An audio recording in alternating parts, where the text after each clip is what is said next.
Stop abusing Excel. Welcome back to Perth PowerBI channel. If you own a business, have you ever realized when the revenue is doing good, but the money is not going to the account? Surely you can list out the cost and the revenue to find out the margin, and it may give you a hint of which product making the most profit. But today, I'm showing you a little bit more about how to create a dashboard like this to find out low margin products.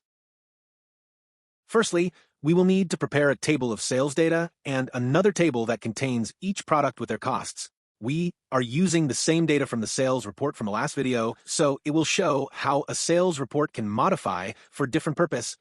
As a profit-focused dashboard, revenue is still important, but less influential than margin and amount of sales. Following with the last video, we can create a big KPI card visual that show the audience about the number directly. I've prepared some measure already. You may check the DAX here if you want to copy into your dashboard. Now we just need to select margin, profit, and the quantity of sales as our KPI.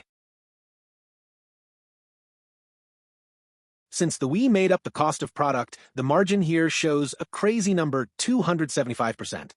In Australia 2025, food service industry's average margin is about 7.5%, and average profit is about $150,000. So, if our number is real, the coffee must made from love and emptiness and served in golden premium mugs. Anyway, we have the KPI here now. The next step is to break down and find out the trend. Let's see how this margin profile in the revenue. We can select the profit, fixed cost, and variable cost. Change it to a stack bar chart. Now it shows the revenue structure among all products.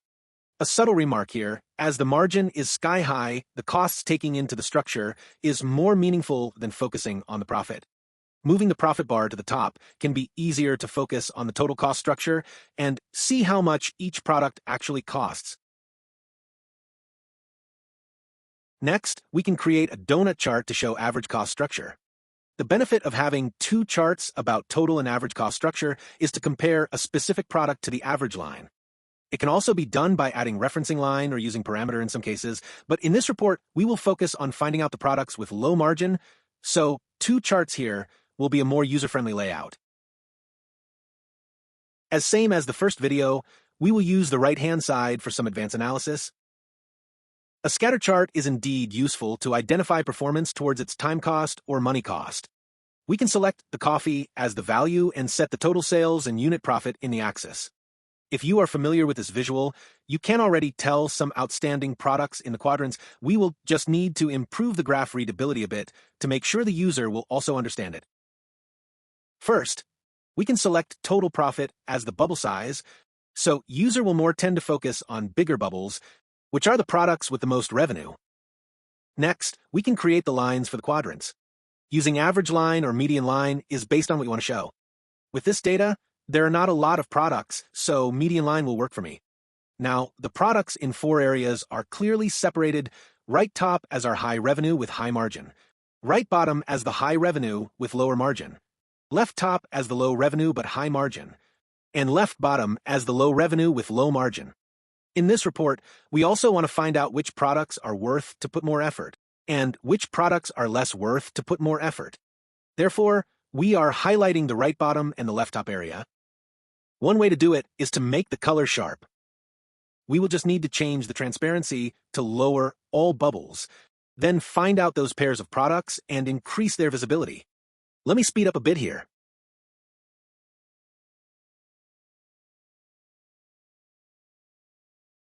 Same chart, but much powerful to tell the story now. Red means bad and blue means good. In this visual, users can focus on what we want to present easily. Now, we can elaborate more about this finding. Down there, we can split the remaining space into two parts, one for the underestimated products, hot chocolate and cocoa, and the second one with the overestimated products, Americano with milk and Americano. Let's start with the underestimated one first. We can create a table including profit, margin, and the quantity to list out their basic information. Apply the filters with only hot chocolate and cocoa, and do it the same the overestimated one.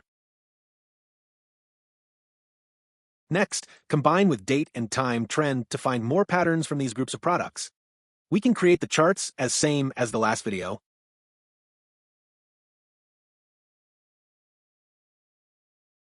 Okay, To let these charts being more straightforward, I've made the axis to be the same level.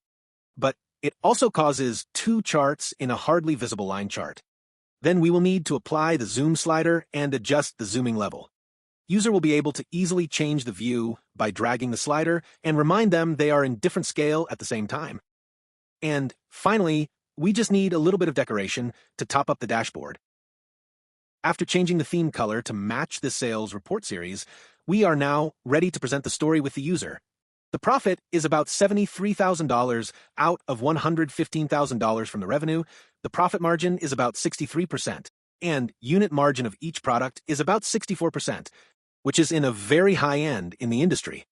Among all the products, cocoa and hot chocolate are having a high profit but low sales, and Americano with milk are having a low profit but high sales. It is recommended to focus on these two groups to state more business strategy like special sales or more variations in products. This is how you can find out the low-margin products from Power BI. If you have any questions or require a data consultant for your business, please feel free to contact us. Thank you for your watching, and we will see you next week.